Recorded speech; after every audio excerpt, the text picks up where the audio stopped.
Three girls watching TV shows, and some of it's good and some of it blows. And when we finish the movies, yeah, we need a scotch, and we turn to each other and say, what did we just watch? And we're live. Hello, everyone. Hello. We are back We're back. and better than ever. Oh, I don't know if Are that's we? true or not, but Hopefully. we are back. I mean, I thought Yeah. last week was pretty good. it was pretty Yeah. good. Thank you, Emily, for doing the solo episode last week. We had so many troubles trying to film, so we're like, we need to skip a week. They were Emily busy. did the thing. She did great. So if you haven't watched it, go watch it. Yeah, go watch it. But we're back, and we watched a movie for you. Yeah, we watched Yeah. To All the Boys. 3. It's forever. Always and forever. Always and forever. Do we actually Largy. not know the name of the I'm pretty film? sure it's always and forever Largy. Mm. So, yeah, we watched that because the Day of Love is coming up tomorrow. Yeah. Maybe we'll take some time to just speak a little bit about love and self-love and stuff at some point in the pod. But I think we've watched all of these movies to get all 3 of them together, at least at some point. Like maybe not for the first time together, but we've definitely watched all 3 of them together at some point. So Yeah. we all have knowledge of plot, and we've all seen the other 2 as well. So It's not like this is a one. We didn't watch the first 2. We followed the story together. It's actually funny because we saw the second one. We watched the second one together a year ago from today, where we could Last time breathe Yeah. on I saw you each guys other's in person. where we could breathe in each other's faces like hello, Clarice. they're Oh my coming out with God. a TV show for Some that. waffle just came up. Oh my God. Did you hear that burp? Yeah, I heard it. I didn't think waffle was coming up. I'm so sorry. No, it's Thanks for okay. letting us know, though. Sorry. And the just- listeners. I was so shocked about it. Anyways, what were you saying? I'm sorry. No, I was just talking about breathing in each other's faces. That's why we Yes. could do that. Yes. Yeah. I So miss much those funnier. days. Yeah. I When miss we those days watched too. To All the Boys I've Loved Before too, and just breathed in each other's faces. Yeah, honestly, maybe fart in each other's faces. Like that's us. That's us. So let's dive in because there's a lot, and I'm gonna do my best. Yeah, this I is want- like a GBF plot, so a lot Yes. happens. I want to challenge myself. Are you gonna time yourself? Can someone time me? I'm gonna try and do this in 10 minutes. 10 minutes? We're gonna I try. mean, We're gonna try 10 okay. minutes. Hold on, let me pull out my Alright. timer. It's a new sounds new really what did fast. we watch record. I'm gonna try and do this in 10 minutes. Give me I 1 would second. definitely do a record. Let me try to get I my have all timer. these notes. In 10 minutes. That's I mean, a long all you movie. could literally say, yeah, the plot is pretty easy, but there are details. No, Okay. I gotta include some of the details. Okay. Okay, tell me when. I'm Okay. I'm I like am a trainer. ready. Go.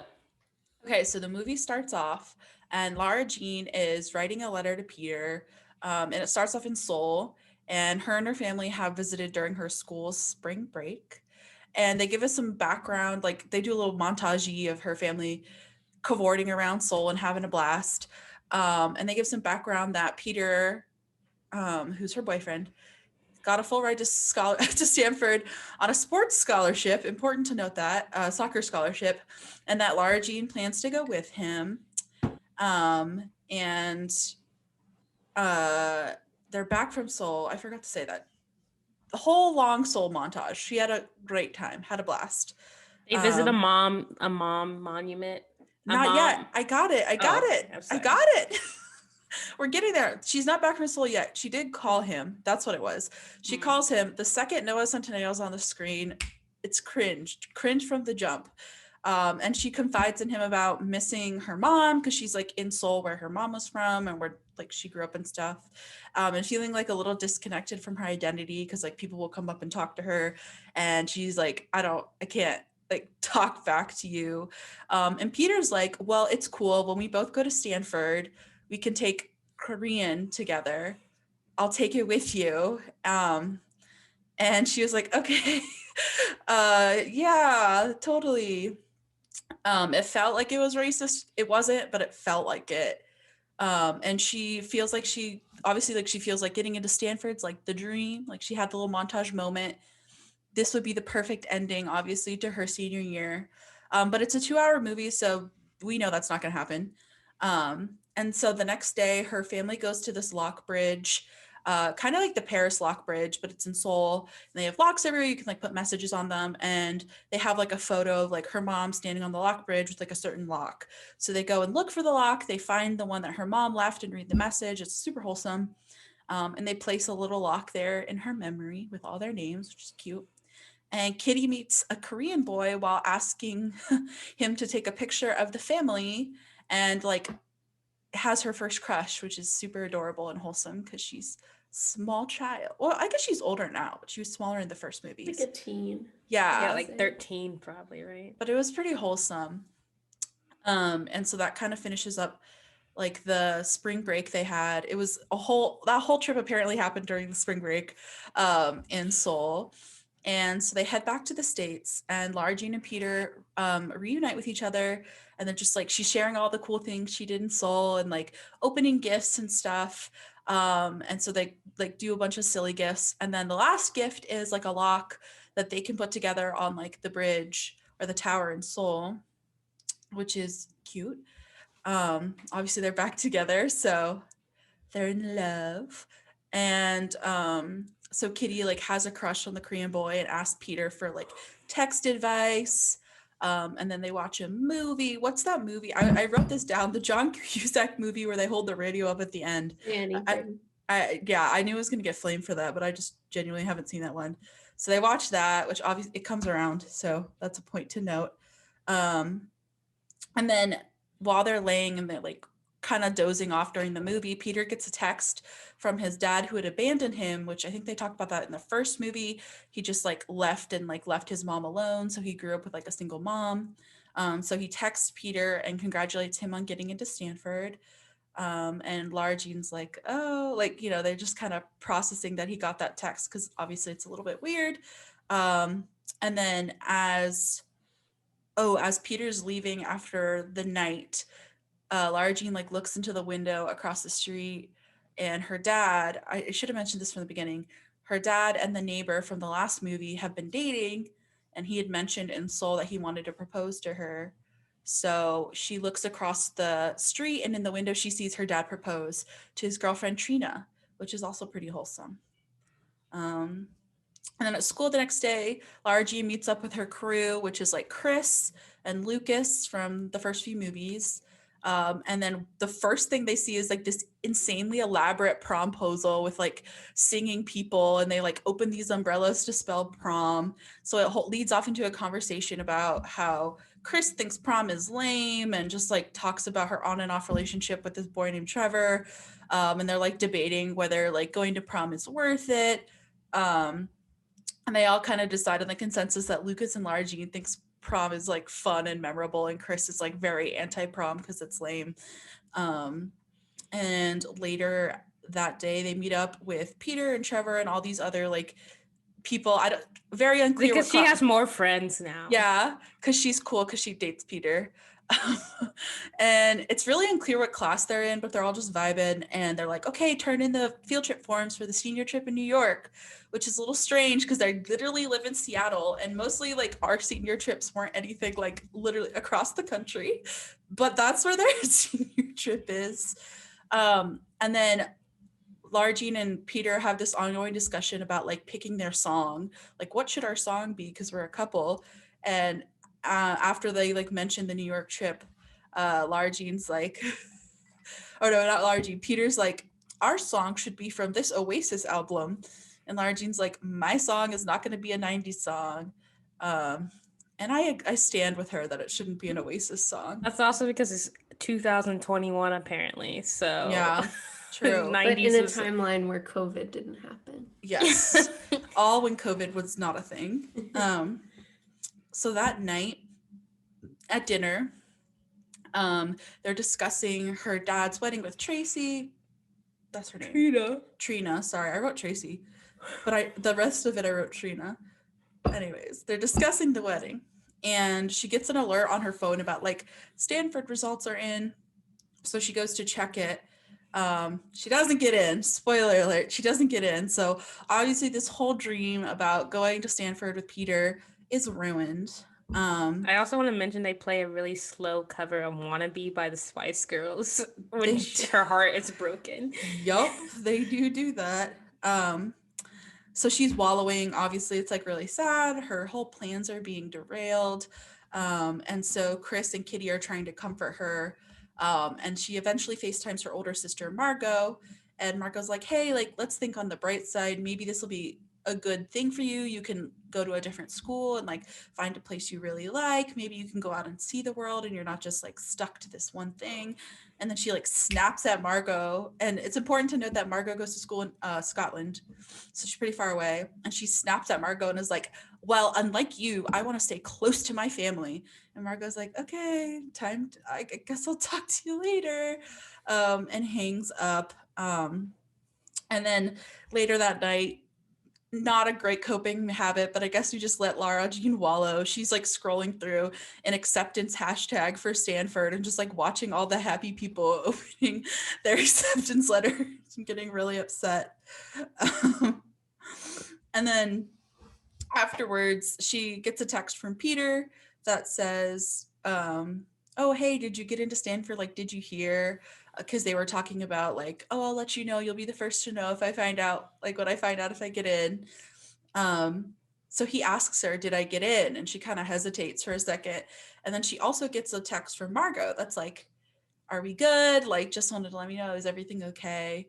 And so she texts back, she thinks she's texting back Margot to respond to the message, oh, like, are we good? Are we okay? And she's like, yeah. Like, did she say like, yeah, I did? I don't remember. I think she said like, of course, love you. She's like, yeah. Oh yeah, she said, of course, love you, thank you. Anyways. Which is a weird, I would have said like, yeah, we're cool. And then anyways, so she says, of course, love you. But instead of sending that text to Margot about like solving the thing that she had snapped at her for earlier, she texts Peter and says, like he says, did you get in? And she's like, of course, love you, which obviously she didn't get in. So that's uncomfortable. And so he comes, like she sends that, and not 2 minutes later, I'm not really sure how this works, he rolls up in his Jeep, does like the radio thing playing the Stanford fight song. His car is completely decked out with Stanford like stickers and like writing on his windows and shit. And he's like, come on, like, let's go celebrate and get pancakes. And she's like, okay, I need to tell you something though. I need to tell you something. And he's just like, no time. And like puts a tree hat, which I guess is their mascot, on her head and is like, you're one of us, like the Pines now or something. And she's like, okay. So they go to the like diner. They have like a little place that they like, that was the first place they'd ever gone to like have a meal together, and like that's the restaurant they always go to. So they went there to get the celebratory pancakes for getting into Stanford, which she actually didn't get into. And so she's trying to tell him in between the waitress coming and him being excited. And before she has the chance, he asks her to prom, which is really sweet. It's like on like pancakes written in syrup, and it's at their restaurant. He gives this whole little thing about how like it's their place. Very sweet. But she obviously like doesn't want to ruin the vibes, so she says yes, and still does not tell him anything about the not getting into Stanford part, which is going to be a critical piece of information for him to have. I just want to let you know it's been 10 minutes. I know. I looked at the clock and I was like, well, we tried our best here. It was a lofty goal. Yeah. So the next day she skips school because she like doesn't want to face Peter. She has a heart-to-heart with Trina. Yes, Trina's her name. about like what's gonna happen and like being nervous about it. And Trina's like, you just need to like enjoy life. You have a hot boyfriend, like go enjoy him. You can't worry about this all year long, like the future all year long. Make sure you're enjoying this year. Um, and while they're having this conversation, Kitty, who for whatever reason must be monitoring all the colleges that Lara Jean applied to, realizes that they tweeted out about Berkeley's admissions, and she's like, "Oh, we have to go check. Like the decisions were released," and she got in. So that made Lara Jean like really excited, and like so like oh, she's really excited also because it's only like an hour away from Stanford. So like she's like, "Oh, Peter and I will be totally fine. Like we're good. Totally within driving distance. Blah blah blah." And so she feels more rejuvenated. She packs to go on this New York trip, which we see a plot point coming because I think I forgot to mention it, but her sister Margot was pushing her to apply to NYU, and she did apply to NYU, but it was like only to have one East Coast option. It wasn't because she really wanted to go. And since she got into Berkeley, she was like, okay, we're good. Obviously, I'm not going to go across the country when my boyfriend's going to Stanford. But now they're conveniently going on this New York City trip. I wonder what will happen. I have a question about the New York City trip. Could you guys tell if it was like over a 1 weekend, a week?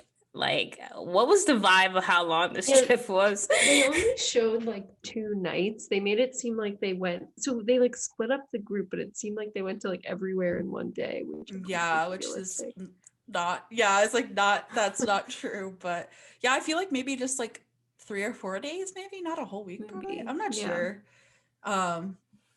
So she's packing for this trip, and her friend Chris is hanging out with her, and she reveals to Chris that they haven't had sex. Peter and not Chris and Lara Jean, Peter and Lara Jean. Oh no, Chris and Lara Jean. Hello. But they reveal that information, and they pack and head off for the city, and it's I guess a long bus drive. They like start hopping onto a bus. So like, I guess they're driving literally across the country to go to New York when they live in Seattle. They eventually get there. The kids don't seem tired or anything, seem completely fine. And as soon as they get there, Lara Jean and Peter run off to have like fun in the city alone without the chaperones or other people. And they're eating cupcakes at this little cupcake place. And that's where Lara Jean finally is like, hey, I didn't get into Stanford, bud. And Peter's like, oh. And then she's like, but I did get into Berkeley. So, and he's like, okay, that's totally fine. Like, you got to do what you got to do. Like, Berkeley's a good school. And then he comes to this realization that he's like, oh, wait. And like, after the first year at Berkeley, you could transfer to Stanford so we can be together. And that magically solves the problem for them. They were both like, yeah, okay, that makes sense. So let's just do that. And all is well. And the next day they tour New York. They're split up into groups. So Lara Jean's in one group and Peter's in the other group. They're like, oh no, what are we gonna do? Like, and they're like, let's practice for long distance and send each other pictures all day. So they like have a montage of them going to literally every New York site and sending pictures to each other. It was really long montage. The montages in this movie were all very long. So yeah, they were like excessively long. There were so many as well. Anytime no one was talking, they're like, it's time for a montage. There really were so many montages. And eventually, once the montage is over, they've gone to a lot of different places. Lara Jean, who's with Chris, they stumble upon NYU's campus, and they see Jen, who was in the first movie at first dating Peter, and Lara Jean and her like weren't on good terms. And on the second movie was like a point of like frustration because she thought Peter was too close to her, and it was like an old friend that she used to have, and then they weren't friends anymore because she had a crush on Peter. Anyways, they reconciled at the end of the second movie. They weren't like best buddies, but they were like civil and nice. So they see Jen on this NYU tour with like a college student who's showing her around.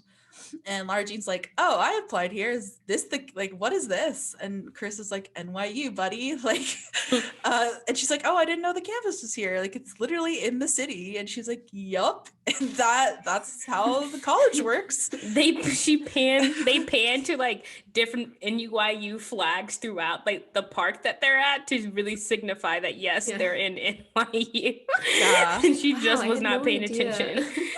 Yeah. And so afterwards, Lara Jean walks around and she's like, okay, fuck it. Like, let's derail from our like touring of NYC because I applied to this school, so I as well like see what it's like. And obviously she loves it. Of course she loves it. They go on all these shenanigans. They go bounce around the city. And then they go to like a party at the end. And she hears this band playing and she gets to like it's like a rooftop party, which I guess that exists in movie makers' minds for how all parties look in New York. And she gets to oversee the city and the music's swelling and she hears this song and she just knows it's her and Peter's song. And then she gets to like do more shenanigans with the girls after. So obviously she's falling in love with New York City. I wonder if that'll be a plot device coming up. Let's see. She comes back to the hotel after this like fun, exciting evening. And Peter's like salty and like brooding as she gets back. She's like, oh, hey, Peter, like in a cheerful mood because she spent a day in a city and like realized she really likes it. He's like, I've been waiting for you all day. You didn't text me back. And she's like, oh, well, sorry. And she's like, but I found this awesome song that I feel like is perfect for us. And he was like, but I'm not there to hear it. So it's not going to be good for us because if I'm not there to hear it, then it's not really for us. And she's like, okay. So he's a little bit salty because she wasn't able to pay attention to him. Wah, wah. They finally... I'm Peter. I'm sad. I'm Peter. Wah. And they go home from New York, which seems like it takes no time at all, considering they're across the country. And she is like, the next scene is that she's like confiding in Margot. They're like video chatting. She's like, there's so many like transitions and changes, and Trina is moving in because obviously she's getting married to her dad. So she's moving from across the street to their house. And she's like, but I really love New York and lots of things are changing and I'm not sure what to do. So an effort to make things feel like less awkward, because Lara Jean's obviously having like these really conflicting feelings about like what she should do, or she should go to Berkeley or not. So she plans this really extravagant bowling date for her and Peter to pretend like nothing's wrong, where they have matching bowling shirts and another montage. And I think shoes too. Yeah, and another montage, which takes way too long, of them bowling, and they go in a photo booth and blah, blah, blah. And like, as you do on a bowling date, Peter's estranged father shows up randomly, probably because he was bowling, like he happened to be bowling in the same place. And he's like, come on, man, let me take you out to dinner. And Peter's like, oh, no, I'm actually training for college. I'm really busy. The dad's not really taking that as an answer. And Peter's like, okay, yeah, all right, please let me leave. I don't want to go to dinner with you. He also calls Lara Jean Laura. And Peter's like, you should know my girlfriend's name if you're my dad. And then also is like, you're not my dad a few minutes later. So there's obviously a lot going on there. And after they leave and they go have dinner, and after dinner and that really awkward encounter with his dad, Lara Jean and Peter are like having a heart-to-heart about like reconnecting with his dad. And she was like, if I had like one more day with my mom, I'd take it. And he was like, this is a completely different situation, Lara Jean. Yeah, okay. Which is like true. Like I was like, yes. He was like, you have good memories with your mom and I have horrible memories of my dad. Yeah. She's like, and your mom like died and he like chose to leave our family. Like that's a little bit different. And it ends with them like intensely, like not really sure how it got there, but it does end with them intensely deciding that they choose each other. She's like, I choose you, Peter Kavinsky. And he's like, I choose you. And it just really doesn't come out of anywhere, but you know, they have to reaffirm themselves for whatever reason. Everything's fine, obviously. So Lara Jean doesn't know she's gotten into NYU officially. She's just been feeling like a little conflicted. And then she sees acceptance letter on the table, and she's like, Kitty, because Kitty was like managing all her college stuff and her logins. And she was like, oh yeah, well, you were going to Berkeley, so I figured I didn't need to show you. But Lara Jean got in, she got accepted. And now this obviously like furthers her internal debate about whether she should go. So she's just trying to navigate through the day, and she's like a little foggy with Peter. and she sees Jen, who got into NYU. That's why she was touring on that New York trip. And she says, "Hey, Jen, should I go?" And Jen's like, "Well, I don't really know, but like, I can tell that you really love New York, so maybe that'll help you make your You decision." forgot about the time where they were sitting on a couch and Jen whispers to her, "This could be us, you know?" Yeah, I just bundled that into the shenanigans, but you're I right. know. I just like Jen just saying that, and then Yeah, later, Jen. Yeah, and then later she was like, "Yeah, I guess you could go." Like, yeah. yeah, that's weird. She did that. Yeah, that's true. Yeah, they helped move one of the shenanigans in New York was they helped move a couch for a girl out of her ex-boyfriend's apartment, and they like took it on the subway, and it was all zany. And while they were like moving the couch, Jen really intensely was like, "This could be us if you came here." And Margie was like, "Okay." If you spend the days of your youth in New York, you get to be fun and zany and take the couch on the subway. Everything can go on the subway. So yeah, that's obviously troubling her, and she's had like, it seems like she's had many sleepless nights, and as established in the previous movies, she bakes when she's stressed. So she's baking and late at night, and her dad comes downstairs, and she kind of confides in him about like the distance and wondering, like being nervous about it, wondering what she should do. And her dad's like, "Well, like if the relationship's worth it, the distance won't matter, but like maybe don't put too much energy in this, because like you can make it work, like it'll be okay." Which, that's something Lara Jean, don't like put too much emotional energy, is something Lara Jean does not know how to do. So good advice from the dad, but not taken by Lara Jean. Eventually she finally does tell Peter that she gets into NYU, and he doesn't react poorly. I feel like he's surprised.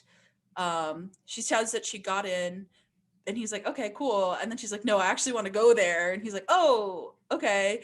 And he's confused because he thought she wanted to go to Berkeley.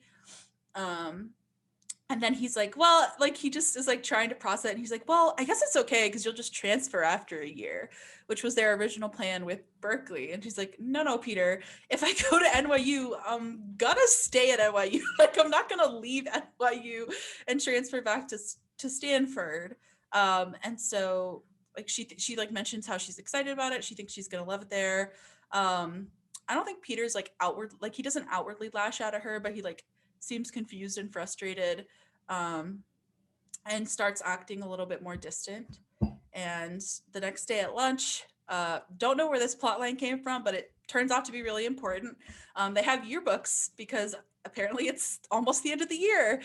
Um, and so Lara Jean gives Peter her yearbook, and she's like, "I want you to sign my yearbook." And he gaslights her about like missing him already. She's like, "Why are you making me sign this? Like, seems like you're not gonna miss me, or like we only sign yearbooks for like people that you're not gonna see ever again." And she's like, "Okay, I just want you to sign my yearbook." Which is not That's true, absolutely Peter. not how yearbooks work. Yeah, not true at all. But Yeah, okay. I don't even know where that came from. I was like, "What?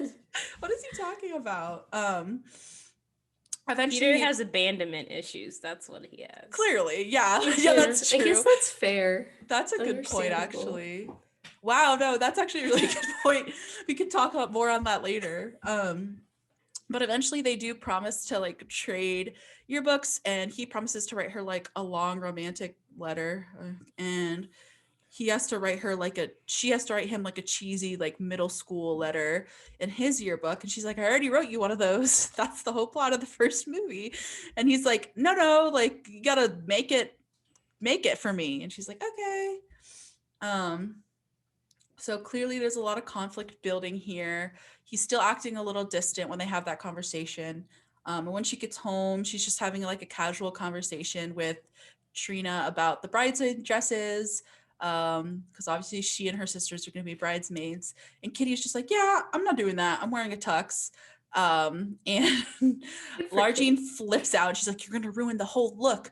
And clearly there's a lot of stress on her mind. But Kitty calls her out, and she's like, "Okay, just because you're nervous about you and Peter breaking up doesn't mean you can treat everyone else like poop. And you can't control this wedding." And Lara Jean stomps upstairs angrily, even though Kitty is right. You can't do that. But she gets scolded for like, "You didn't have to say it." I think she could have said it nicer, but I think it was a valid point. So while she's upstairs in her room being an angsty teen, after that, she's trying to write Peter his romantic middle school yearbook letter and gets really stuck. So she throws on a playlist called Peter's Oasis playlist, and somehow gets inspiration for how she wants to make his yearbook. And instead of opting for like a yearbook, she's like taking down letters and notes that they've been passing over the past few years, and starts to like find creative inspiration. And we cut to prom. It's prom now. And Lara Jean and Chris are like getting ready to go, and then they all have a fun long prom montage. They take pictures, they go to the dance, blah blah blah. They boogie on down. They boogie. And Peter and this beautiful girl named Emily get crowned king and queen. So they're having black queen and a queen. Just want to let you know. Stunning. Never see her after that though. Yeah, that's it. So she has he and the girl who gets crowned queen, Emily, are having their first dance. And then he's like taking pictures with people afterwards for like a couple minutes. And there's like this internal monologue that Lara Jean has where she's like, he's with me right now. And I already miss him so much. I didn't think the distance would start already. And it's like literally been 2 seconds. And he comes over and like after he's done like taking photos for a couple seconds. And he's like, oh, like, how's it being at prom with the king? And she's like, lonely. And he's like, okay, I guess we should dance now or something. And so they dance together and it's all like melancholy and shit. So after prom, Lara Jean invites Peter into her house, even though she's like, oh no, like my dad will make his disappointed face at me. And that's worse than making him angry about having a boy here after curfew. And so ignores that, brings him up into the house, up into her room. And she gives Peter what she had been trying to make instead of his yearbook entry, which is like the hat box from the first movie. I'm not sure, maybe it's in the second movie too, with a ton of memories inside, like pictures and notes and all this stuff, instead of their yearbook. And she's like, oh, it's like something to remember us by. Peter's like, oh, okay. Then they start making out. Like not 2 seconds after she gives him this very emotional gift, things start getting steamy, and they're making out. You know, it's prom night, so sex stuff. And as we aforementioned before, she hasn't had sex yet with Peter because they like to burn low and slow, she says. Like a brisket. Like a brisket. Yes. So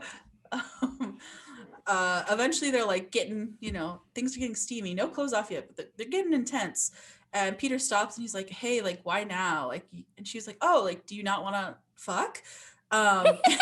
And he was like, yeah, no, I can't tell you how much I've been thinking about this, but something doesn't feel right. And she was like, oh, okay, well, you've been acting really distant. So, and he was like, wait, so you want to have sex with me because you feel insecure? And she was like, oh, no. And then he's like, oh, I'm distant because you're moving away 3,000 miles and it's going to ruin us. It's going to ruin us. And you already gave me your memory box, the memento box, and said from like it's already over. And she was like, no, like it won't be over, like we can still make it happen, it can still work, and I still want to be with you. And he's like, if you wanted to be with me, then why aren't you going to Berkeley? And she's like, because I fell in love with New York and I want to go to school in New York. I think it's important to say that one of the lines he says is, you chose distance over your relationship with me. And she's like, huh? No, I actually chose the program that would be great for my English lit major. And then he just freaks out even more. Yeah, then he gets pissed and he says, that they should just end things now because there's no point in them being together anymore because they're just going to end things because of the distance. And she obviously doesn't want to do that. So he leaves her crying. Classic Peter and Lara Jean, honestly. The third movie and the third time this has happened. Literally. It's just not sustainable. The next day, Peter texts her in the morning and she's like, upset obviously because of what happened last night. He's like, oh, should I still go to the wedding? And so she types yes, and then takes a second and she like erases and she's like, no, it'd probably be better for my dad if he weren't coming because we're broken up. And he's like, okay, tell him good luck for me. And she's like, damn, that didn't work. Yeah. So he seems fine. Chris comes over to comfort her, and she kind of affirms Lara Jean with her NYU choice, and she's like, no, that's great, like, you're gonna love it there, I'm so glad you did that. And Lara Jean's like, I should have just gone to Berkeley. And Chris kind of helps her talk out of that. And while they're having that conversation, Chris shares that she's like dating Trevor, which is cute. She's like, but only until I leave for Costa Rica, because I have plans and I'm not gonna let a man take me away from those plans, which we stand.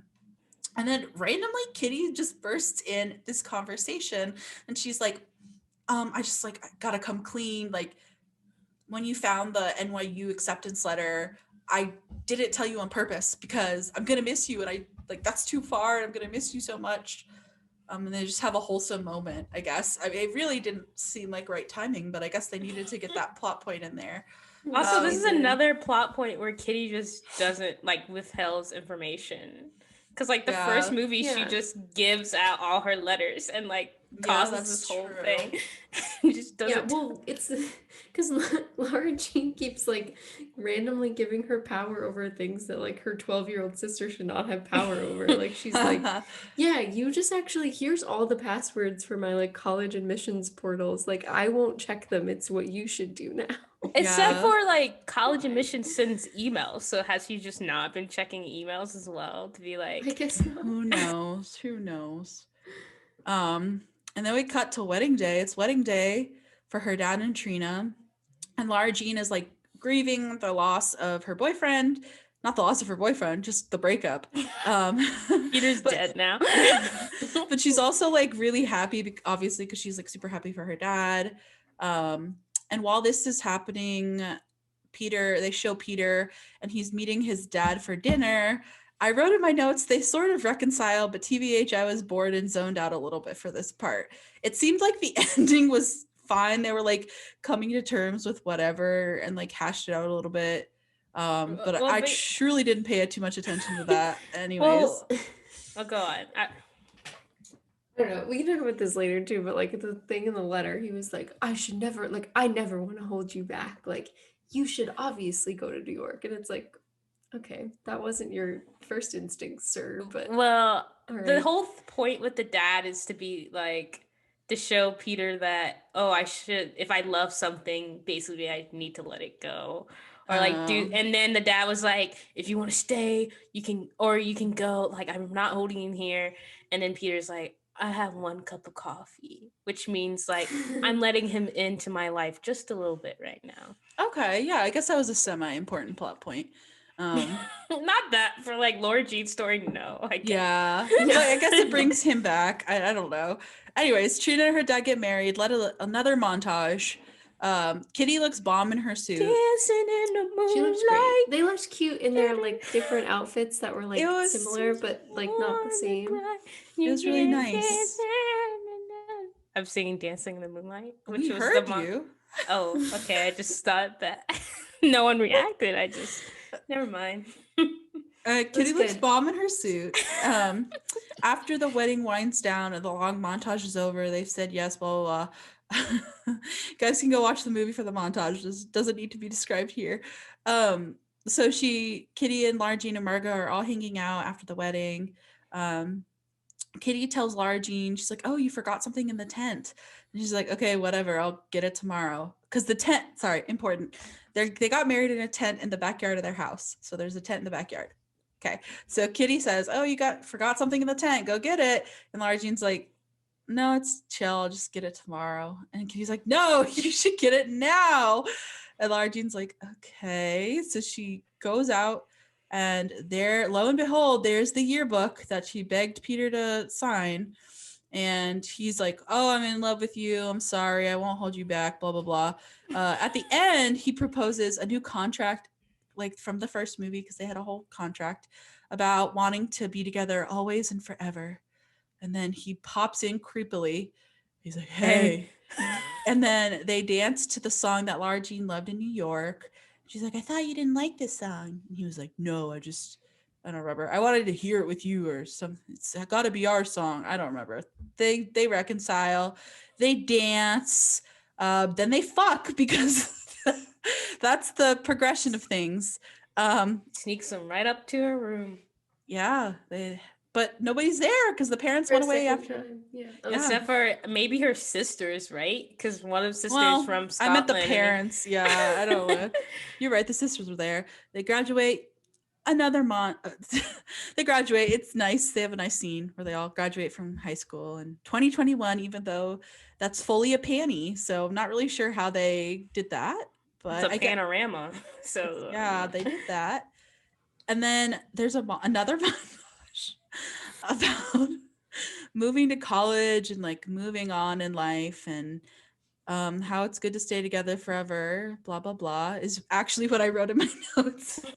And then that's the end of the movies. All three of them. She does meet Peter's dad's family in that montage. Like really quickly they cut She does? Yeah. I didn't see that. Maybe. Yeah, no, they hang out. She hangs out with Peter and his dad and his new family. Oh, that's I only nice. remember her like moving into the dorm. Yeah, same. With a new haircut. Did anyone notice that she has like a new? No. I love her short hair. I wanted her to do that. I was looking at how big her dorm room was. I was like, "There's no way that your dorm room and is a that single big in New York." It was bigger than Spotswood dorms for sure. Yeah, I was thinking that did she have to like find her like I don't know if NYU gives like freshmen dorms or did she actually have to like find her own apartment for I don't know. It looked like a dorm. It definitely was like dorm furniture, but like it was just really big.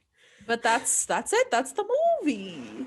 That is the movie. To all the boys, always and forever or whatever, love Laura Jean. I'm really not sure whatever if that's it's called. The third one. To all the boys 3. Laura Jean. Laura Jean. I'm sorry. No, I'm not to pull a Peter's dad. I'm so sorry. Yeah, you literally did. Wait. Yeah, but that's the movie. What are we thinking? Where do we want to start? So I've been talking. Hey, but I did a pretty good job. It was great. Great. Not 10 minutes, unfortunately. It was more than 10 minutes, but it was very good. There was no way you were unless you said they got together. There were some college mishaps. She falls in love with NYU. Her dad gets married. They break up, and they get back together at the end. Yeah, which is basically the gist of the movie. That is the gist of it. But you're right. You're right. I think should we start off with what the actual colleges in the book should be? Yes, I think we should. Yes. So Emma's the only one who has read this series, like the actual book series that these movies are based on. Yes, and I highly recommend. I think that Peter's, if you can believe it, Peter's so much worse in the books. I'm pretty sure the plot of this third movie like is more like sex related. Like he does. I really don't remember because it's been a while, but I'm pretty sure you might have slept with someone else when they were broken up, and then it was like, oh, but you didn't want to have sex. I can't remember. I think it was. But the rest of the book, it's really well written. Jenny Han has a lot of really good young adult romance. Highly recommend. Anyways, yes. So in the movie, I think she might have been living somewhere else. I don't think it was California. And in the books, not California. In the books. In the movie, she's in Seattle. That's what I meant. But in the books, I think she was somewhere else on the East Coast. And Peter gets in on a soccer scholarship to UVA. Good old University of Virginia. And then Laura Jean's like safety is William and Mary, which is where all of us went to school. So obviously an important note here. And then her NYU equivalent is UNC Chapel Hill. So there's this whole like plot line with that, and like the way she gets there is different, and how she discovers she likes it there's different. But we just thought that was funny because we were like, what a change, huh? We also talked about how UNC Chapel Hill is like 5 hours.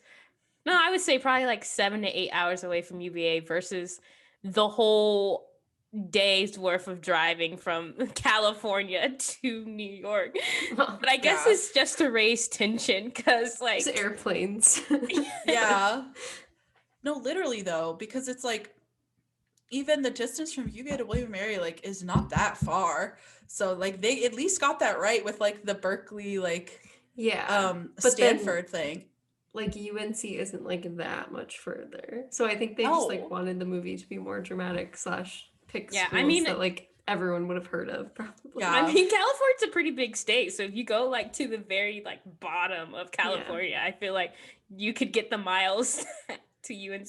Well, she also applied to UCLA, which would be more like the other side of California, but they never mentioned that again. So we have to also talk about all her school. She was like, yeah, my safety schools are Berkeley and UCLA, and all of us were like safety schools? They're all very good schools. Laura Jean, you need a safety school. You can't just apply to like the four of like the hardest to get in schools in the country. Yeah, literally though, like what?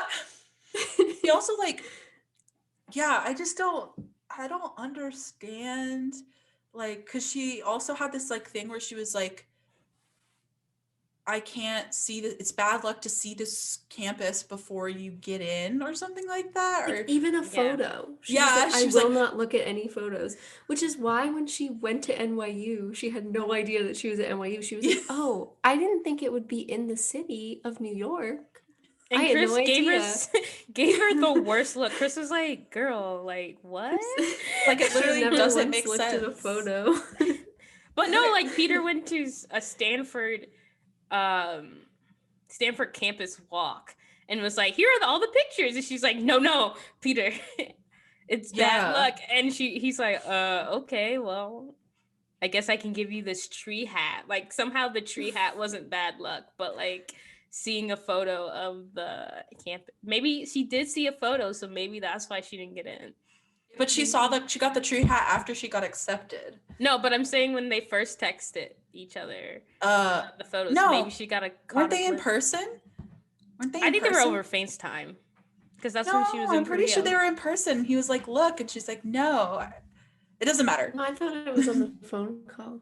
Oh, why am I misremembering that then? I don't know. It doesn't really matter. It's not an important plot point. It's not. I'm silly just things he said. I'm just confused. And then the other thing I had was like, NYU was such an arbitrarily chosen school by her sister. She was like, you should have an East Coast option. How about NYU? Like, there was no, like, her sister doesn't go to NYU because, like, you would think if her sister was pushing so hard for, like, this East Coast school, it might be a school that's either the one she goes to or, like, relatively close to the school that she goes to. But she goes to school in Scotland. So this NYU was completely chosen out of nowhere, not even by Laura Jean. Or it could be like her mom's alma mater. Like, there was no connection to NYU to that family. No, and she just randomly was like, I guess I'll apply because my sister said I should. And like, then the sister's like, it has a great writing program. And I'm sure NYU's writing program is probably one of the best. That's true, honestly. But it was just weird that she was like, yes, I'm going to die by, like, you have to go to NYU. Like, that's the only... Would it be funny if it wasn't NYU, but William & Mary, and that's the school that she was like... Wow, she goes to Colonial Williamsburg and she's like, that's literally what the book is like. She goes, she visits it. Feel at home. I mean, we're making fun of it, but like that, I did do that. Wait, I have the book. Should I go get my book and see if I can find an excerpt? Yeah, I'll read an excerpt. Okay, you guys chat. I'll be right back. Can we talk about the montage? Oh, wait, go on. Oh, I was gonna say the NYU thing was weird. Yeah, like I mean, do we think because she refused to look at photos of the school, she also refused to do like any research whatsoever on the schools too? Like, was that also bad luck? Yeah. Like, because she really only applied to places that like other people told her to apply to. Like, she applied to Stanford because that's where her boyfriend was going. She applied to NYU because her sister told her to. And then Berkeley was like the safety that was like near the school she wanted to go to. And then I guess UCLA was just there. They never talked about that was UCLA. Never spoken about again. It's like, why didn't she research like English lit programs? Yeah, college is. And I'm also trying to figure out because my application process was through the Common App. Do they still do Common App these days? Do those crazy kids still do Common App? Because so some schools aren't part of it, but most. I think they do. Because I'm thinking, like, if she had to apply, that means she had to go on the website, and the website will have photos of the school. And it's just like, no way she would have not seen photos of the school if she was applying. That's she it. Just closed her eyes and tried to She's get like, to the Kitty, right can link. you please lead me to the application portal? I cannot see any of the photos. Okay, I found a little excerpt, and she was like, but I'm still, she's like, by the end of the week, I get into James Madison and University of Richmond too, which I'm happy about, but I'm still set on William and Mary. I've been to Williamsburg plenty of times with my family, and I can picture myself there. It's a small campus, a pretty one, and it isn't really far from home. Where does she Less live than 2 hours originally? away. So I'm like, where is she living in the book? She could be living in Richmond. She could be living where I, like. But it suggests that, like, University of Richmond and JMU are further away from home. Oh wait, they talk about the cheese shop. Where your family is from, Kiana. And so Margot takes my laptop and goes onto the William and Mary website. The campus is so pretty. Look at this weather vane. It all looks like something out of an English village. And look, William and Mary has a guacamole club and a storm watchers club. And oh my God, something called a Wizards and Muggles club. It's the largest. No. It's the largest Harry Potter club at any U.S. university. I also want to say that getting sorted into Gryffindor in that very club. I want to say that this book, I think, was written in 2017, which we were in William Mary. So Jennifer, is it Jennifer Kahn or Jennifer Hahn? Jennifer Hahn could have gone. Yeah, it was 2017. What the heck? You could have gone to William Mary while we were all like vibing at Cam or Spotswood. What if she was like at the cheese shop, like doing research? Oh, wait, hold on. So she says, Margot says, see, there's a lot to be excited about, and don't forget the cheese shop. And then it says, the cheese shop is a specialty food store right by campus, and they sell cheese, obviously, but also fancy jams and bread and wine and gourmet pasta. They make really great roast beef sandwiches with a house dressing, a mayonnaise mustard that I've tried to duplicate at home, but nothing tastes as good as in the shop on their fresh bread. Daddy loves to shop at the cheese shop for new mustards in a sandwich. He'd be happy to have an excuse to go there. And Kitty, she loves the Williamsburg Outlet Mall. Why does it sound like a giant ad from Williamsburg right now? She's Did the cheese shop pay her to describe their house dressing over like a full paragraph? Williamsburg pay Jennifer Hahn to talk, Jenny Hahn, to talk about... I'm fucking weak at that. I think I might have sent that to you guys a few years ago, but it was just so weird that it probably faded in our minds because I forgot all about that. But now that I'm reading it again, I'm like, oh yeah, I did like. There's just so much to process there, but I think the part that's the most insane to me is just the long description of the house dressing and how it's a combination of mayonnaise and mustard. That's a long. I think the description. I'm thinking that Jenny Hahn really wanted a roast beef sandwich while she was writing that. She must have been hungry. She was like, "The roast beef sandwiches are to die for. I wish I had some fast dressing." Where's Jenny Hahn from? They don't tell us. Must come to the bird. I'm looking it up on my computer. Okay. Let's see. Wait, what were you guys talking about when I went to go look for the book? We were still talking about schools. And okay. Yeah. And that's in the book she mentions, like, in the movie it's the 3 schools, and in the book it's like 7, which makes more sense. Right, that she applied to all the different schools of Virginia that like have different levels of like hard to get into. Yeah. Which is what you do when you apply to college. Jenny Hahn went to UNC Chapel Hill. Oh, hey. Maybe that's why she had Laura Jean choose it. Let's see. She was born and raised in Richmond, Virginia. Oh. That makes so much sense. That makes so much sense. Oh my gosh, she graduated from the high school that Livia went to, that fancy like Maggie Rodgers school? Yeah. Maggie Walker? Yeah, that's the one. Yeah, I was like, I don't think it's Maggie Rodgers school. I was like, that doesn't sound right somehow. Wait, I didn't even realize I did. That's really... I want to go to a Maggie Rodgers school. We just sing softly and vibe together. We all hold hands. Everyone would wear like long, flowy outfits. Yeah, we could all get like turtlenecks for the winter, like a thick turtleneck, and sing folk songs. I want to go to Maggie Rodgers school. I'm still stuck on the fact that Ginny Hahn is from Richmond, Virginia, so that's why she knows intimate details about every single Virginia school. I wonder if there was like as much of a description about the other schools. Like, did UNC get some like weird? I'm sure. No, about like, here's a type of pretzel you can get right off campus. I'm sure it was descripted because they like had restaurant, like, okay, so I told Emily and Kiana this while we were watching, but I'll say it again. Like in the book, Chris and Lara Jean, like she got into UNC and she said on William and Mary, but instead of like stumbling upon the campus like she does in New York in the movie, in the book she like takes this elaborate road trip, like takes Chris and they drive for like hours and like don't answer to any texts and like go to UNC Chapel Hill's campus and tour around and go to a party and go to a concert and eat good food there and stay there with the people for like a few days, and then that's how she chooses it. So like it is like like it was really descriptive when they were there because like had all the different places to go and stuff. So it totally makes sense now that I hear that, but still weird. Yeah. Can we talk about how toxic Peter and Lara Jean's relationship is? I would love to.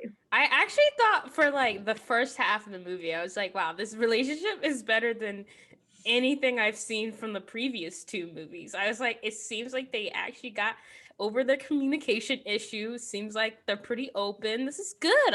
I'm actually like vibing well. And then like things just come apart and I'm like, well, like literally I was like, wow. I paused the movie and I looked at Emma and Emily. I was like, wow, Peter's actually being pretty good in this movie.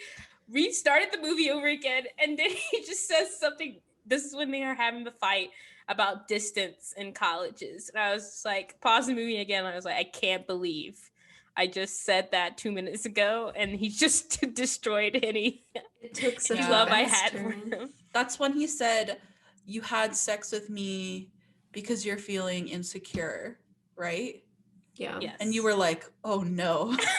And then he was like, you're basically breaking up with me by giving me this hat box of our memories. So I'm just going to break up with you now. And she was like, uh-huh. And to be fair, like we talked before about like his abandonment issues that he probably has. And like, I did not really think about that before. And it's totally fair because true. Like, this is not like the story's not told from his perspective, but like, yeah, it makes sense that he would, but still not a way to treat someone who is just trying to show their love. Especially someone that you love forever and always, or always and forever. Well, however they said it in this damn movie. Yeah. Also, okay, so something that bothers me with their relationship is I do think the communication was better this movie. Not that it's like, you know, relationships. Anything to strive for. Yeah, I was like, not that there's much to improve there. Any improvement would have been good, but it was pretty good. Like she was honest with him when she didn't get in. She told him when she was going to go to NYU. Things she probably wouldn't have done in the past movies.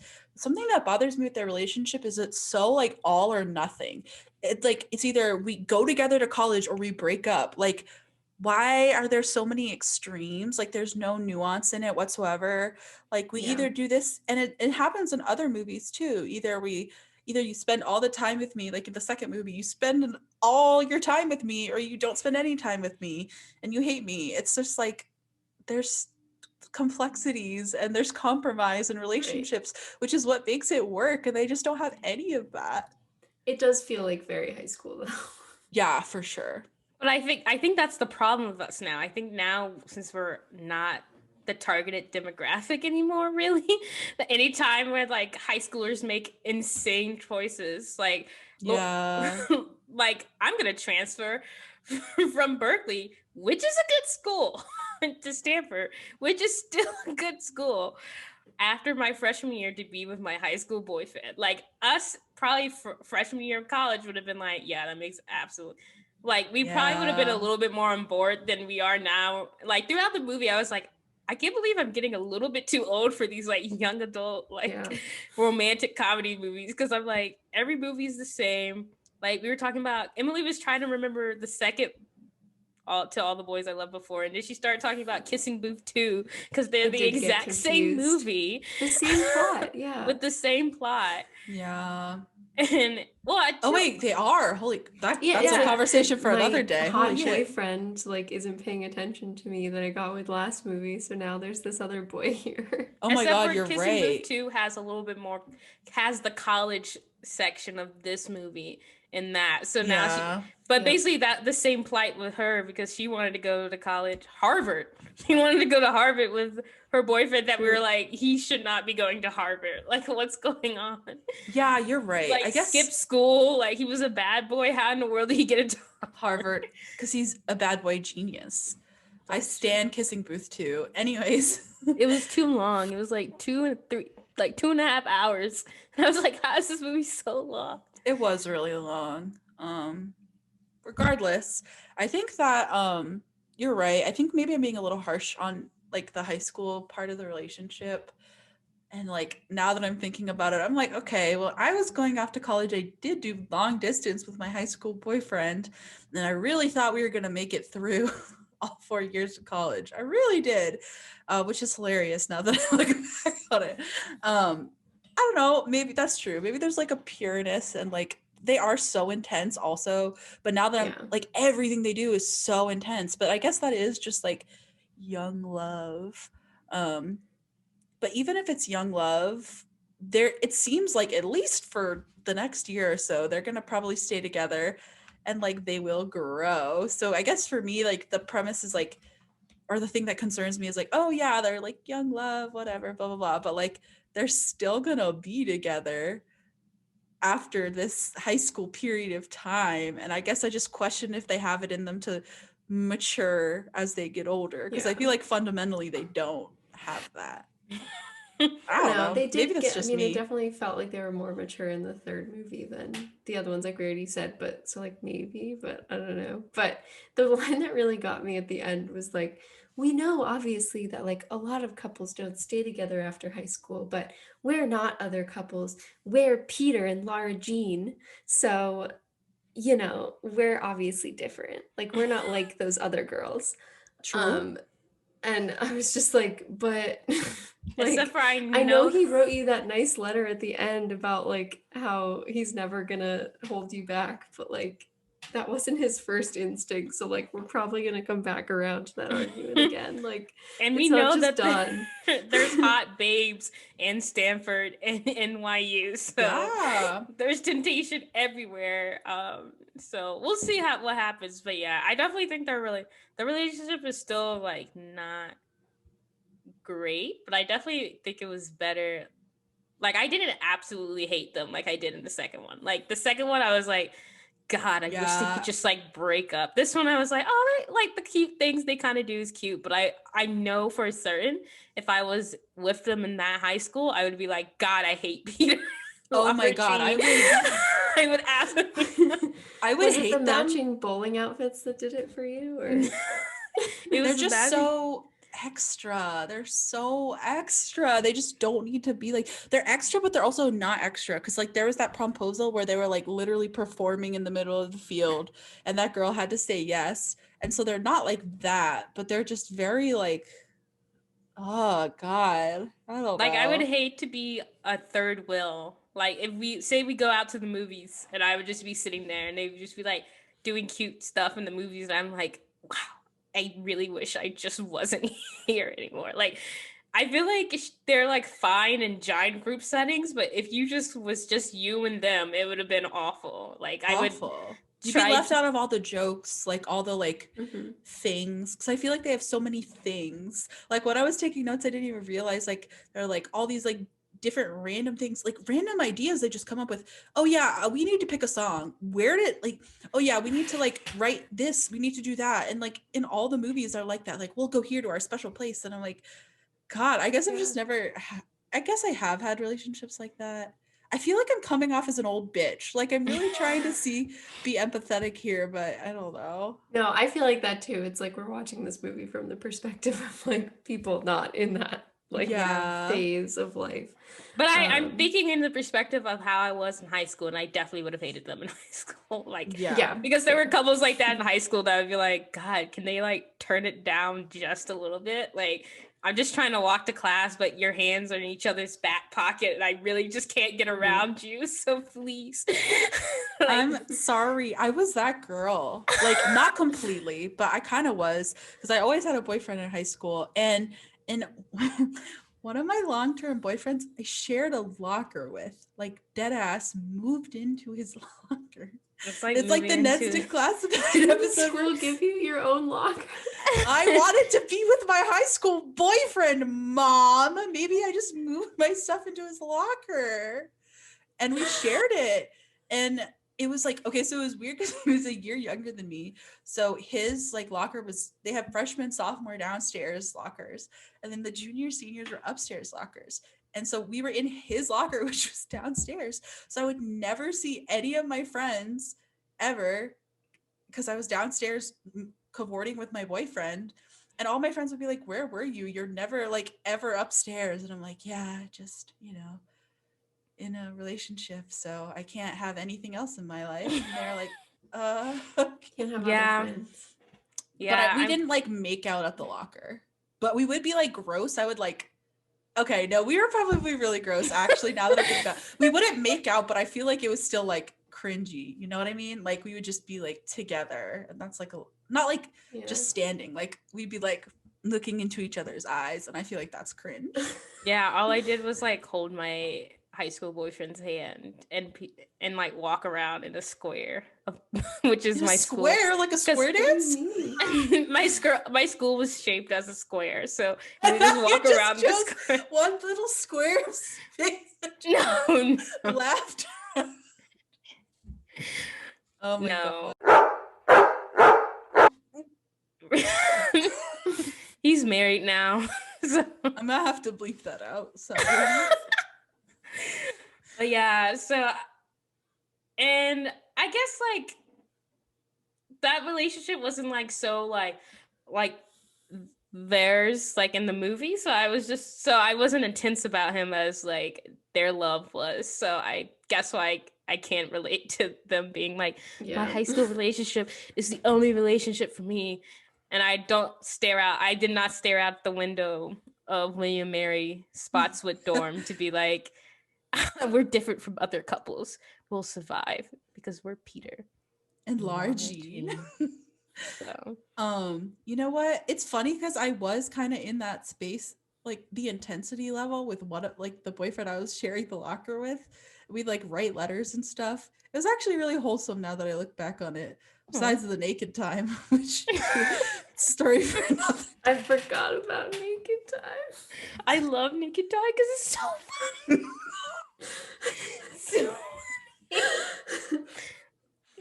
Anyway, but I love how like with the college, like I'm trying to think because I'm like the intensity of like their relationship is in that one, but when I got to college with the boyfriend I was dating when I went to college, I kind of was like, well, like I gave up at the end. I was like, we're not staying together.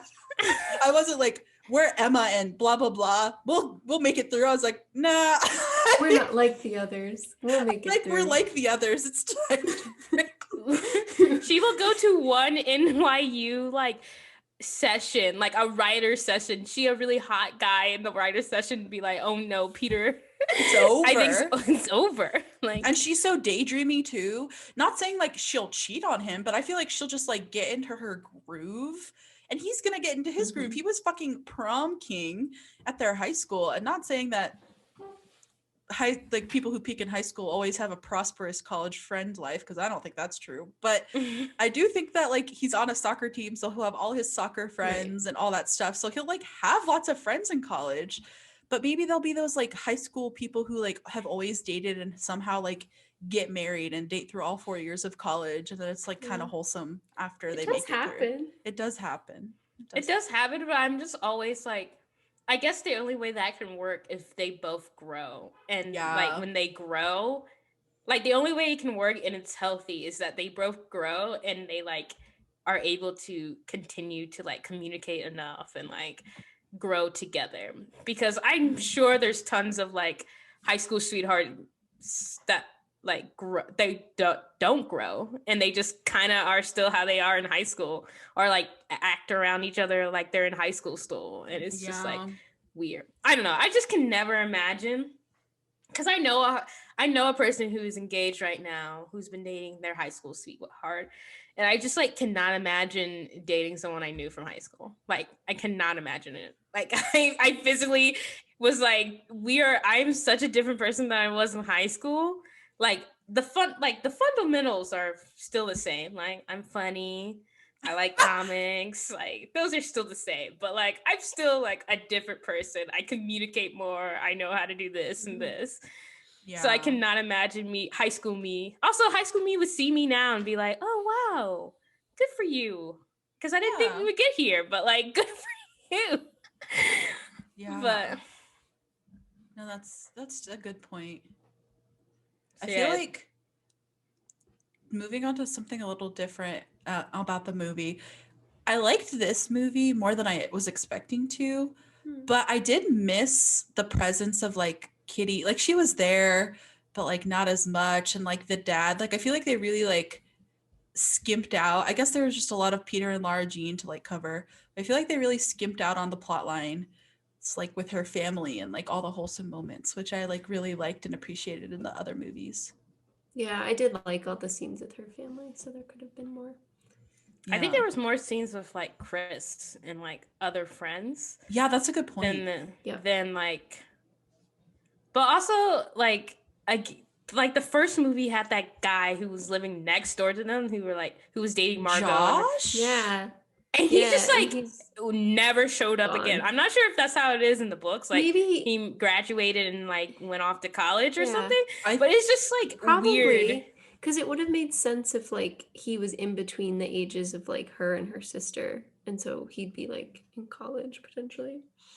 I don't remember. I think he might have been around, but not like just like cordially, like, hey guys. Like I don't think it was like wasn't he in the second movie? No. Oh. Weird. I thought he was, but I don't remember. It was just John Ambrose in the second movie. Oh, okay. Why did I think Josh was there too? Weird. I don't remember. I just was like, also like the only guy friend she had was the gay one, and like all the other friends was like Peter's friends, and I'm like, did you lose all your, I mean, maybe she didn't have a lot of like guy friends before she started dating Peter, but I'm like, did you did you like lose your friendship with Josh because you chose him over Peter? Because I don't know. I was just thinking like, I can't remember now. Didn't her and Josh like patch it up a little bit after the first movie, at the end of the first movie? Like they weren't besties, but they like were fine. Yeah. So like that's weird. But now that I'm thinking, I don't think besides Josh and Margot, she had friends. Besides Chris. Because her old crew was like in middle school was like Chris and Genevieve, John Ambrose, and the other like Peter and the other people. And then Genevieve like claimed a lot of those people, or they like went to different schools. So she was like alone, and then it was like her and Chris, Josh and Margot, and then Margot moved. Josh was over. So she had Chris, and then that was it. Peter and his lacrosse and Peter and his friends. Yeah. Soccer friends. Got it. But you're right. That's weird that he just never appears. Not even a mention. Not like Josh is in school. But like still like Josh is in school or something. The only time she mentioned him in this movie was like, we're different from Josh and Margot. We can do the distance. And the distance between them though was way bigger than the 3-hour difference between New York and California. Because she was in Scotland. And Scotland is like 8 hours probably. Yes. That's a whole day. I also think that her and Margot are just really different people. I think that was like a weird comparison too, where she was like, we won't be like them. It's like, yeah, because Margot wanted to be independent in college and you want to date your boyfriend in college. So you're different people. So right. Yeah, exactly. Margot was like, yeah, it's not going to happen. Like, she was very firm and just like, I will be going to Scotland, Josh. And if it doesn't work out, it doesn't work out. I'm sorry. That's it. Like, oh, well. I desperately want to talk about how many montages there were in this movie. There were so many. So many. Holy shit. Which one was your favorite?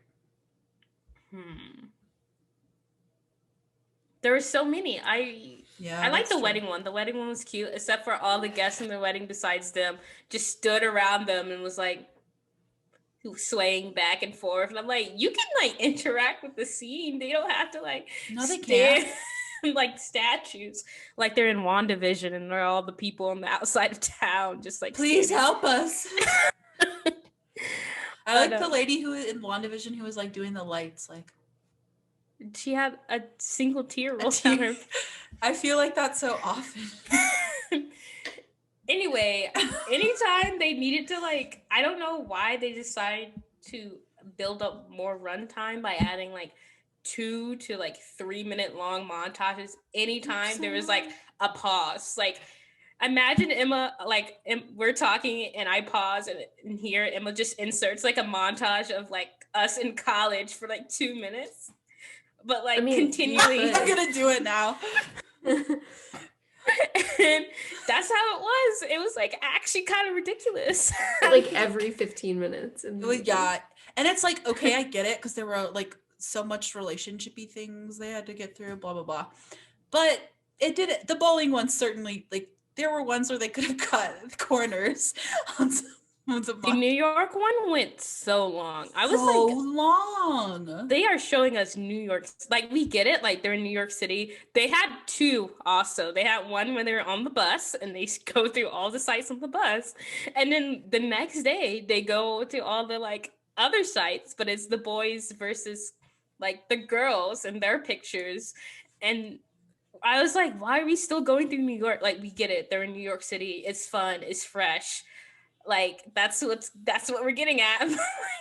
My favorite part of the bus montage was the fact that, like, first of all, the bus like would not have driven by every single like landmark if it was just trying to like get from like the highway to their hotel.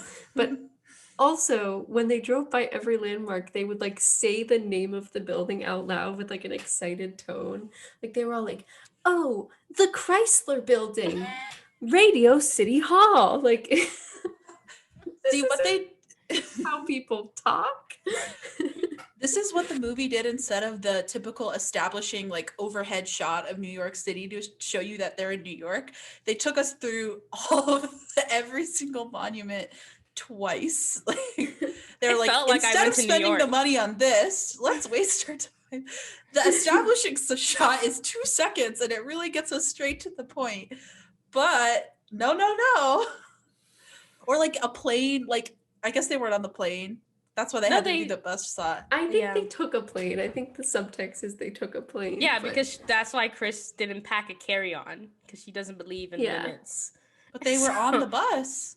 They took a bus to the airport and then took a bus. Wait, I thought they took a bus all the way there. I was like, why aren't they tired? It took like 4 days. I know, that's why I was so confused. I was like, they really sped up this timeline, huh? You guys seemed unfazed when I would say that. Now I get it. Okay. So the amount of montage, okay, that kind of bothered me, but the length was what set me off. Like, it was just like a minute too long, to the point where I was like, okay, we get it. Yeah. Like the New York one just like threw me because I like unmuted myself and I was like, is this gonna end soon? And it was another 30 seconds. No, it's not gonna end soon. But yeah, anytime they needed to like pad runtime or had no one talking, there was like a montage of them doing things, and you're like, okay. It just didn't need to. There was this one like shorter montage where she's like baking, and they're showing like overhead shots of her baking. Like, why did we need this in the movie? I just don't understand. Yeah, that was when she was like testing cake batter recipes, but like the thing she was doing was like rolling out and like kneading dough, and I was like, that's not huh? what cake is. Okay. Then she ended up making cookies for the wedding, so I guess cake batter cookies. it's okay. Yeah. I don't know. It was all too much for me. It's not my favorite to all the boys. I still feel like the first one is my favorite.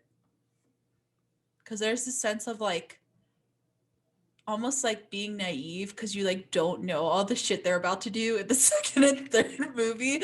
So I'm like, oh, I kind of like them. And then when you see the second movie or read the second book, you're like, oh, well, I don't know. And then by the third one, you're like, okay, well, and in the book, Peter's so much worse. Peter's horrible in the third book, just awful. So, and in the second book, to be fair. Yeah, but in the first movie, you're like, I can see them growing together. And then you watch the second and third movie and you're like, they did not grow together. Grow that much. They have the same arguments.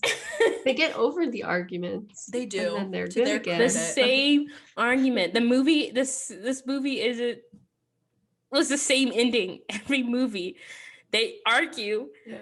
Laura Jean gets sad.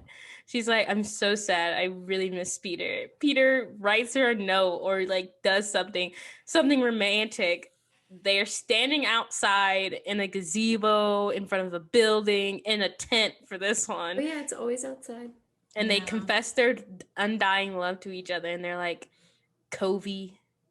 Love you, Covey. Like they only also call each other by their last names as well, which is kind of cute though. Which I kind of like, actually. In some moments, other moments I'm like after they had sex, he was like, "Nice, Covey," and I was like, that's not a time to call her by her last name, sir.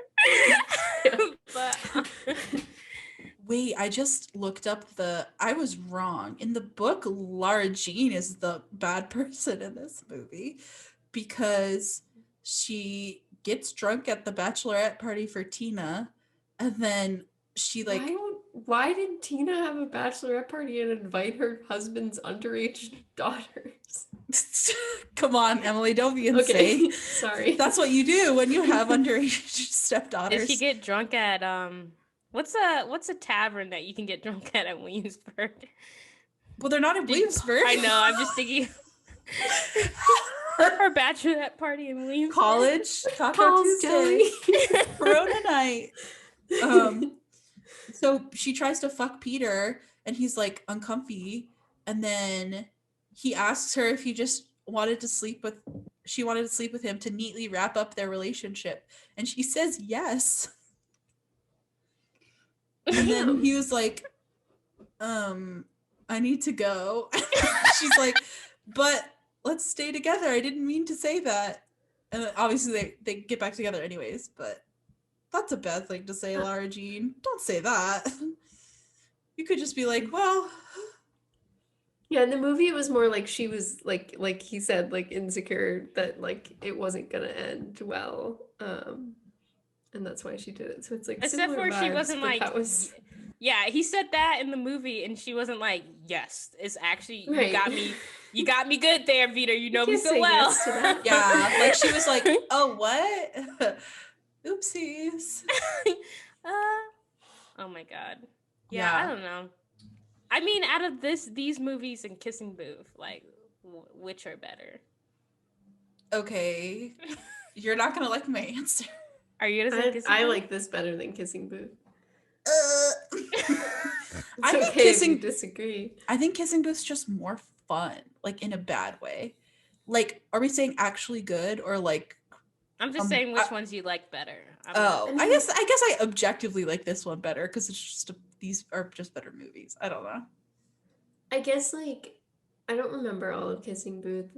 I do remember being very mad at the Boston montage because the locations they went to and the order they went to them didn't make sense. That's not a comment on the quality of the movie.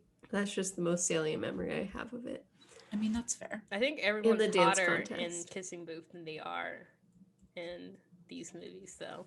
Like all the actors and actresses, I feel like there are more hotter actors and actresses in Kissing Booth. They are hot in Kissing Booth. But the thing that ties both movies together is that all the actors playing high schoolers are in their mid-20s. Except for Joey King. Yeah, she's Joey definitely King. in her 20s. She's like 20. She's like 20 or okay. 21. So she's not like Okay. she's not like Marcos, who was like 29 or like 27. And I was like, Oh the Never God. Have I After guy was like 29 while pretending to be a high schooler. And it's the fact that like some people can do it where you're like, oh, they look like they would be in high school. Like Noah still kind of looked like he would be in high school, but he definitely looked like definitely in the first movie he looked like he was definitely in high school. In this movie, you're Yeah. like you're on the board, you're on like on the edge where like people are gonna start thinking that you're a little bit too old. No, But the agree. guy in Never Have I Ever was definitely like, you look like you're a 30-year-old man. Like, Oh my God, Never Have I Ever guy was so old. I kept commenting on it to Kiana, and she was like, "Yeah, we get it. He's old." he is old. I just thought he was hot, but he was way too old to be playing that character. It just looked so old, you know? Yeah. It just What looked so. else? What else about this movie? I don't know. I'm almost out of things to say. Like, I don't even really know. I think that's why I'm like, I kind of like the other ones better. Like, this was not a bad movie, but I feel like in terms of substance outside of like the montages and then like the relationship stuff, there really wasn't anything else going on. Yeah, I mean, it was a very like direct like movie line. It was like we got to point A to point B, point B to point C. Like there was no like at the end they got back together and you're like, okay. But like at the end of the second one or the first one, we were like, she had to make a choice and you're like, oh, we really want her to make this choice or this choice. But in this one, you're like, she like I thought there was going to be more of her internal feelings about NYU. Like I thought she's going to be more like hesitant to go, but she as soon as she got in, she was like, "Yeah, I'm going to NYU now." Like that is it. And I was like, "So what is the next hour of this movie?" Cuz like Yeah. hello? True. Yeah, I also Yeah. thought there was going to be more contemplation there, but like since she didn't do any research leading up to her college admission or application, she was like, "Oh, they have a good English lit program? Cool. I didn't know that before." Yeah, like why should I feel like that should have been more of a plot point, honestly. Yeah. Like her being like, well, I really like it, she mentioned very very vaguely when someone asked what she then the waitress asked what when she was going to major in. She's like, oh, I want to major in English lit and do this, and like New York has all these great things, blah blah blah. But then she doesn't talk about it anymore. Like it would have been cool if that was like discussed more. I get that's not the point of the movie though, right? Like the point of the movie is rom-com fluff. But I think that for rom-com fluff, it wasn't very fluffy. Maybe a little bit. I don't know. I feel like I'm being really jaded. I didn't hate the movie. No, I mean, they also introduced point like I know they kind of tied it up with Peter's like daddy issues, but like that was introduced. Also, I guess I didn't remember it being talked about because he was like, "Yeah, I hate my dad," and I was like, "Did you all? Was this a new thing? Like, are they Yeah, I introducing didn't this right remember now?" that. It was But in the that first movie, I think. Because they bond over like abandonment because like her mom died and his dad was like a deadbeat. yeah, so they could have done more with like Peter's side of things because it was very. I mean, all the movies like her focus or point of view, but it would have been interesting to see like more of like Peter and his dad issues because that made him less than a one-dimensional. Like he's very one-dimensional because he's the sports cool popular guy, Yeah. and I'm sure he has other inspirations besides being like a lacrosse soccer athlete. Like what did Peter want to major in when he went to school? Like Yeah. It's also like I'm wondering why Lara Jean didn't consider him being distant for the fact that his estranged father is like reaching out to him over and over and like wanting to form a friendship with him. And she's kind of like, it's all about me and my thing. Yeah, And it's true. like, there's stuff going on, Lara Jean. yeah, it was very. She was. I wouldn't say selfish, but she was very like self-focused in this movie, which is like fine, whatever. But like, it really felt like the whole plot where she did not tell him that she had got like she did not tell him that she didn't get into Stanford and accidentally told him that she did. And it took her like a week or two to tell him. Like, Yeah. and he was just like, okay. And I'm like, I feel like I would have been so upset because she would have been lying to you for like multiple days. Yeah. Because I'm assuming they didn't go straight to like New York on the class trip right after it happened. I'm assuming there was a couple weeks involved, but I'm like, she has been lying to you, Peter. Like, that is a sign where like maybe you need to like have a more open discussion. I don't know. I felt more for Peter for the first half of the movie than I did her. I just tend to think as a character, Lara Jean just very much centers herself, and not in a selfish, like in an intentionally selfish way. I just think that she like, it's just an anxiety thing, honestly. Like when you're like nervous about something, it feels like the entire world is watching you. And like, obviously some of the decisions she's making are like big decisions in this movie. So it makes sense why she's like apprehensive and worried about like how people will react. But at the same time, it's like, well, people are like also doing their own shit. So it's like, you know, that balance of like recognizing that even though you have really important decisions and they affect people, you need to be careful with them, that it's not the only thing that's going on. Right. And I feel like to an extent, like for certain parts, Peter's doing the same thing with like centering his own decisions. And so that's like literally the source of their conflict, you know? No, that's a good point. And then when that stops happening, like when he does think about it from her perspective and vice versa, they're like back all good, which is like the empathy that keeps happening. Yeah. So it's like you got to start doing that all the time to make this effective. No, yeah, you're totally right. I didn't even think about that, because Peter's like, well, this is my track and it cannot be changed. So, right. You know, well, why wouldn't you just go here? Because that's more convenient for me, like to the school. Right.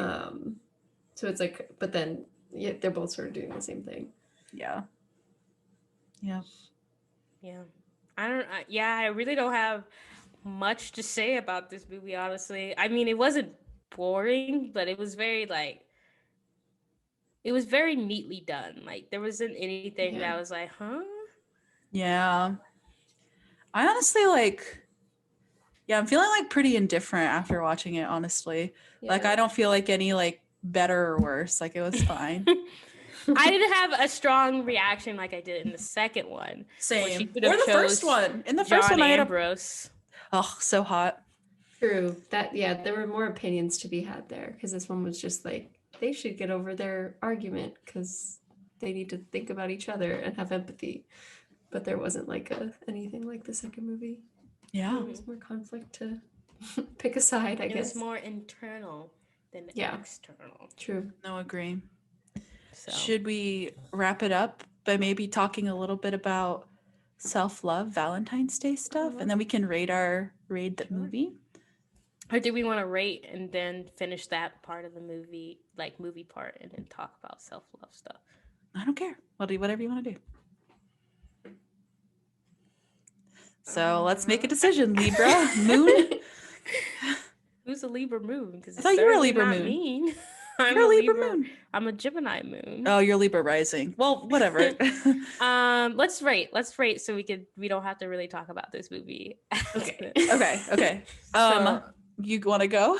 I'm gonna give it a 7 tree hats from Stanford. Because again, this movie wasn't bad. I wasn't like, dang, this is 2 hours of my life I will never get back. Because we have watched movies like that I've been like, wow, that's 2 hours of my life I will just never get back. I think this would be enjoyable with friends, maybe on a date, so you can see what not to do when you're in a relationship. But other than that, I think it's a good ending to the trilogy. Like, we obviously knew that they were gonna stay together. So yeah. Yeah. True. So 7 out of 10. Okay. Yeah, I would agree. I was going to give it a 6 out of 10 for 6 cake batter flavored cookies out of 10 for pretty much the same reasons. I also think like it was like not quite in that sweet spot of like so bad it's good movies. Yeah. I think it was like a little bit like too well written for that, but then like also not like super great and exciting that I would watch it again. So it like didn't hit either of those like sweet spots. So I probably wouldn't watch it again, but I didn't like dislike watching it, if that makes sense. That makes sense. I'm gonna give it a 5 out of 10. It really just was mediocre all around for me. Maybe it's just because I read the books. I don't know. I think it was a nice way to wrap up the series. I just didn't feel particularly moved by it in any way, like I mentioned before. 5 out of 10. Kitty in Suits because she looked great. Nice. Out of tens. Yeah, I don't really have anything else to say about about the movie. I think I'm pretty pretty done. It was a movie. I suggest you guys can watch it. Let us know how you feel. For Were you sure. also very indifferent to it, like we were? Comment below, maybe. Yeah, let now us we know. can focus on self-love. Yeah, just for a little bit. Could talk about some self-love because Valentine's Day is coming up. It'll probably be after you guys listen, actually, but there's no wrong time for self-love. All the time is the time for self-love. Yeah. Let's talk about self-love. Let's talk about self-love. Let's talk about it. Let's bring it down a little bit, ladies. Ooh. Oh, we should have had like a song or something. Like composed a song about self-love. Self-love. That's it. That's our song. Yay. No, so, you have something to say? No, I was gonna be like, so how are we doing this? Okay. So I want to start off because I was talking to my friend Sarah the other day, and I was like telling her this realization that I had like a few weeks ago, but just like, I don't know, maybe it's something that you guys haven't had yet. So I want to like talk about it for a second. Where like sometimes like self-love, like I guess that looks different for everybody and like how you choose to treat yourself kindly. But I feel like for me personally, it's been hard to like do that, like to encourage yourself or like affirm yourself or like always not always be a positive thinker, but even just like take time out of the day to like give yourself that like positive space to like learn and reflect and grow because it feels corny, like it feels like a self-help book like screaming out loud and you're like, okay, like I don't believe this stuff, like none of it's true, like why am I doing this is cheesy as fuck. But it's not cheesy. Like it's good to take time for yourself to like in like whatever way works for you to like reflect and have a positive space and to just vibe and feel happy. And it's not a corny thing, like it's a necessary thing. And I feel like that's something I've realized and has made my quality of life just improve. Obviously, like I'm not perfect, but I'm like, that's like a cool thing I want to keep with me as I move forward, especially through this Valentine's Day where like maybe you won't get to see the people that you care about or love. And like it might be a little bit more difficult because of the pandemic. So, keeping that stuff in mind. What do you guys feel like? I love that. Yeah, I feel like it's been like I mean, it's always been important, but it's been like a lot more important and also more difficult like during the pandemic to actually do those actions and things that like just help you feel better and like kind of center yourself and like, just like you were saying, learn and grow and reflect and not just be kind of like doing the day-to-day things. And yeah, I feel like for me, there's definitely things like hobbies and other types of like things that I do that can help me do that. But it is something I want to try to focus on more because there are definitely days or periods of time where I am not doing as much of it. And I'm just very much like getting to the next day or like I have these things to do for work. And I can definitely get in a space where I'm not like taking the certain self-care things. Like I have things that are very much part of my routine, but like I also want to add in more things like just, relaxing things like reading more, like meditation, like getting out for more like walks and exercise, like things like that are always great. So I feel like it's important during these times to just like do those things more consistently. Yeah, I agree. Yeah, I guess I can echo what you guys already said. It's nice. It's always nice to put yourself first because I feel like a lot of people don't. So they like put their work first. Like I have people in my grad program who kind of like overwork themselves to death instead of like taking the much needed time to take a break, to like relax, because again, this is your life. Your life is not grad school. Like your life is your life. So you should be able to like set that boundary, you know, to make sure you, and I think it's also nice because the program that I've been in, our professors like know that we are like real human beings. Our professors know that the pandemic has made everything a little weird, a little like uncomfortable for us, and stressful. So they've been very nice. Like they've been changing things so we would be like a little bit more accustomed, and like trying to be like, hey guys, like if you need anything, let us know. Or if you need to take a break, like feel free to email us and we won't judge you, which is nice because like that's always also not an option for people. Like work can always just be like, you work until you can't work no more. So that's all you get. And that's all we can tell you. So yeah, like self-love is, it's nice to also when self-love is like other people like reaffirm you in your self-love, because I feel like a lot of people, like a lot of times you don't want to put yourself first, but other people are like, no, you need to do that in order to be a human being. So and I definitely think like in the past I was not very good at like self-love. It was very just like, I'll get to me when I get to me, you know? So I definitely think now I have I've set boundaries with people. I set boundaries with like things, like outside things out of my control, because I know like I know what's best for me. So I think it's also important to like try to figure out what's best for you.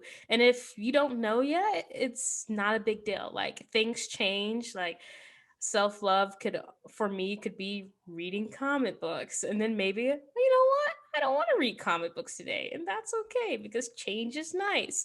So you should give yourself room to like grow and change in your self-love experience, because it's never always just gonna be the same, you know?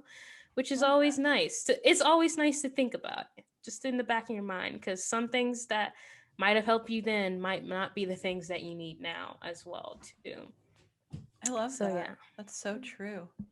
And I guess I'll just leave our listeners with this, just like, you know, in this pandemic, I feel like people have just like the notion of like being productive or like, you know, getting things done, whatever that looks like for you or whatever space that is. Like productivity doesn't always mean like a job, you know, it's just like depending on what position you're in, like whatever that looks like for you, any kind of expectations that you might have held for yourself and like what we considered a normal world, like this is a completely different world. Like it's so hard to, and necessary now more than ever, to throw those expectations out the window and like be kind with yourself, and just take the time you need in whatever way it is to like give yourself that self-love, because it's like vital. It's vital right now. We all need it. So hope you guys will have a good Valentine's Day. You'll hear afterwards, but we love you. I'm holding a heart for our Spotify listeners in case. And me too. Yay. And that we'll see you soon. Subscribe on YouTube, follow our Instagram and our Twitter. Follow our Spotify, because you can also do that on Spotify too. Oh, true. Do that. All right. Love you. Bye. Bye. Should we say the title?